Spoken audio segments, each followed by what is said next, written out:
Dear students, myself Dr. Vartika Jain, Assistant Professor, Department of Botany, would like to discuss in this video about various theories which have been proposed to discuss the root apical meristem organization, and this is part of BSc second year Botany paper 2 and unit 1. So समय समय पे root apex पे जो वेबज्योति ऊतक पाया जाता है उसके ऑर्गेनाइजेशन को समझने के लिए विभिन्न वैज्ञानिकों द्वारा विभिन्न सिद्धांतों को दिया गया है, और इसमें 4 प्रमुख सिद्धांत हम यहाँ आज पढ़ने वाले हैं. The first theory is apical cell theory, second is histogen theory, third is korper kappe theory and fourth is concept of quiescent centre. So first theory apical cell theory, जिसे शीर्षस्थ कोशिका सिद्धांत भी कहते हैं, और इसे नागेली द्वारा 1858 में दिया गया था.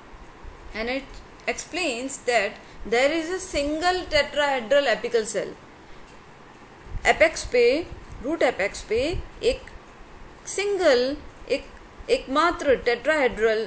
शीर्षस्थ कोशिका पाई जाती है, और उसकी अपर 3 साइड्स डिवीज़न करके पूरी रूट की बॉडी को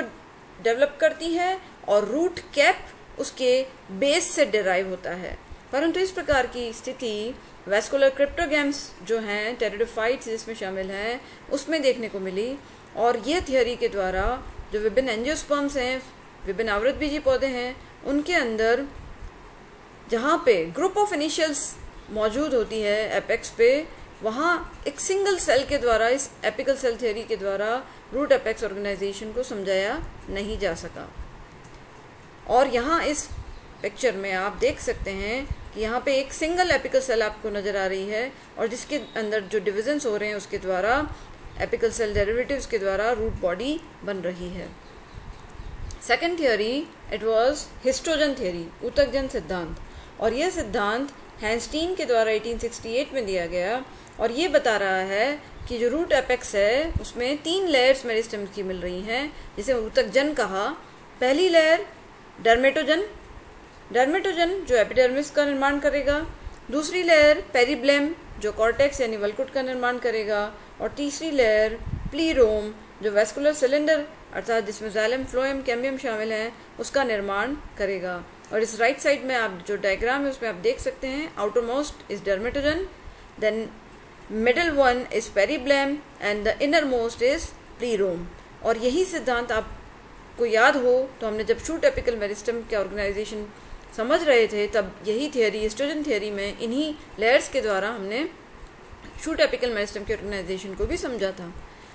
हेबरलैंड वैज्ञानिक ने 1914 में इन्हीं लेयर्स के लिए नया नाम दिया. पहला प्रोटोडर्म जो कि डर्मेटोजन को रिप्रेजेंट कर रहा है, जो एपिडर्मिस का निर्माण करेगा. दूसरा ग्राउंड मेरिस्टेम, भरण विभज्योत ऊतक, जो पेरिब्लेम को रिप्रेजेंट कर रहा है और जो कॉर्टेक्स यानी वल्कुट का निर्माण करेगा. और तीसरा प्रोकैम्बियम जो प्लीरोम को रिप्रेजेंट कर रहा है, जो संवहनी ऊतक वैस्कुलर सिलेंडर्स का निर्माण करेगा. और ये हिस्टोजन थियोरी को जब रूट एपिकल मेरिस्टेम के लिए प्रपोज किया गया तो सेलुलर कॉन्फ़िगरेशन के आधार पे 4 प्रकार की टाइप्स बताए गए, जिसमें आप ये जो इस फोटोग्राफ में आप देख सकते हैं A, B, C and D. तो फर्स्ट A रूट एपेक्स को शो कर रहा है, वैस्कुलर क्रिप्टोगैम्स के रूट एपेक्स को शो कर रहा है, जहाँ पे एक सिंगल एपिकल सेल आपको नज़र आ रही है, और वो सिंगल एपिकल सेल ही सारे रूट के टिश्यूज़ को इंक्लूडिंग रूट कैप को भी जन्म देती है. सेकेंड टाइप B दिख रहा है, और टाइप B प्रकार का रूट एपेक्स आपको जिम्नोस्पर्म जो अनावृत बीजी पौधे हैं उनके अंदर देखने को मिलता है. और उसमें आप देख रहे हैं there are 2 group of initials, और वो उसमें से एक वैस्कुलर सिलेंडर को जन्म देता है और दूसरा कॉर्टेक्स, एपिडर्मिस और रूट कैप को जन्म देता है. थर्ड इज टाइप C,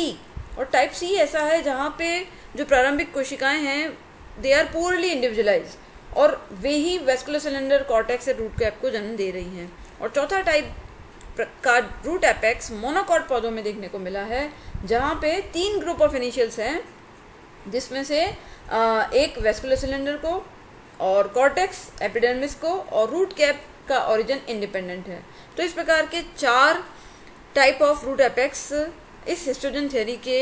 आधार पे समझाए गए हैं. Now the third theory is korper kappe theory, और ये korper kappe theory it was proposed by Schuepp in 1917, और ये लगभग ट्यूनिका कॉर्पस थ्योरी जो हमने शूट एपिकल ऑर्गेनाइजेशन के लिए समझी थी उससे लगभग मिलती जुलती है, परंतु यहाँ ये बताया गया है कि विभाजन के तल के आधार पे जब रूट एपेक्स सेल्स में जब डिवीज़न होता है तो एक टी शेप स्ट्रक्चर बन जाती है, टी डिवीज़न जिसे कहा गया, कि जैसे एक कोशिका है तो वह जब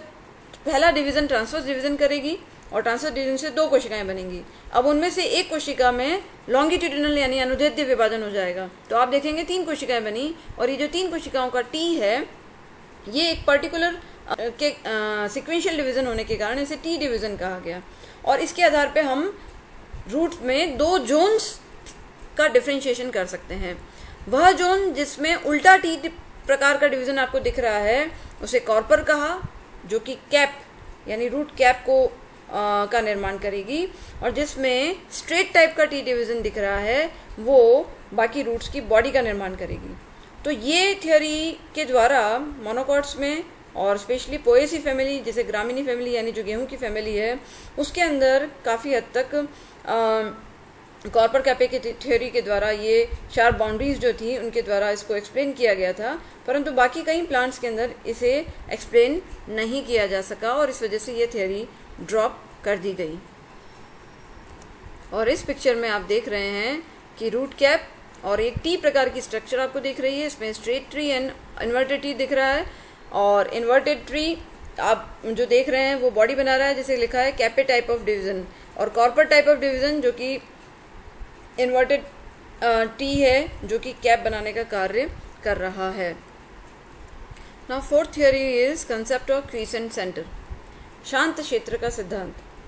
क्लाउस वैज्ञानिक ने 1956 और 1958 में अपने कई auto radiographic studies DNA synthesis की जब वो रूट टिप में कर रहे थे, स्पेशली जिया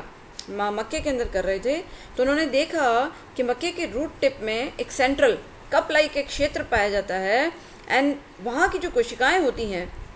वो रूट कैप और एक्टिव मेरिस्टेमेटिक रीजन दोनों के बीच में है, और वहाँ की कोशिकाओं में बहुत ही लो कंसंट्रेशन डीएनए की, आरएनए की और प्रोटीन की पाई गई, और बहुत ही कम मात्रा में माइटोकॉन्ड्रिया देखे गए, एंडोप्लाज्मिक रेटिकुलम वो भी बहुत कम मात्रा में, न्यूक्लियस न्यूक्लियोलाई की मात्रा भी बहुत कम देखी गई, और इस सेंट्रल इनएक्टिव रीजन को उन्होंने क्रीसेंट सेंटर का नाम दिया, और जिसकी शेप आकृति में जो कि हेमिस्फेरिकल अर्धवृत्ताकार था, और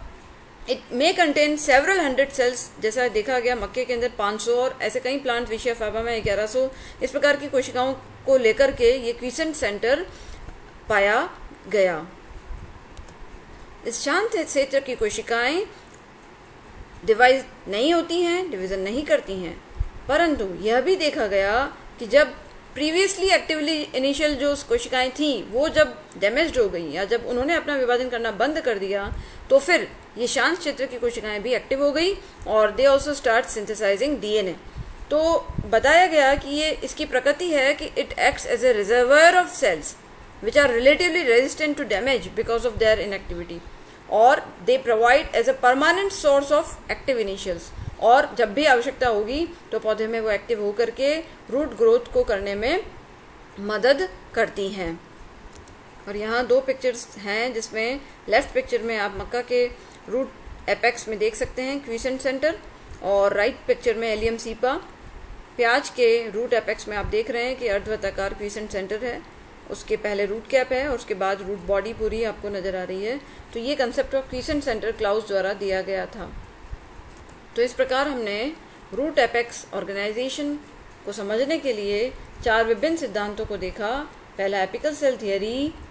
दूसरा हिस्टोजन थियरी, तीसरा कॉर्पर कैपे थियरी एंड चौथा concept of quiescent centre. Thank you very much.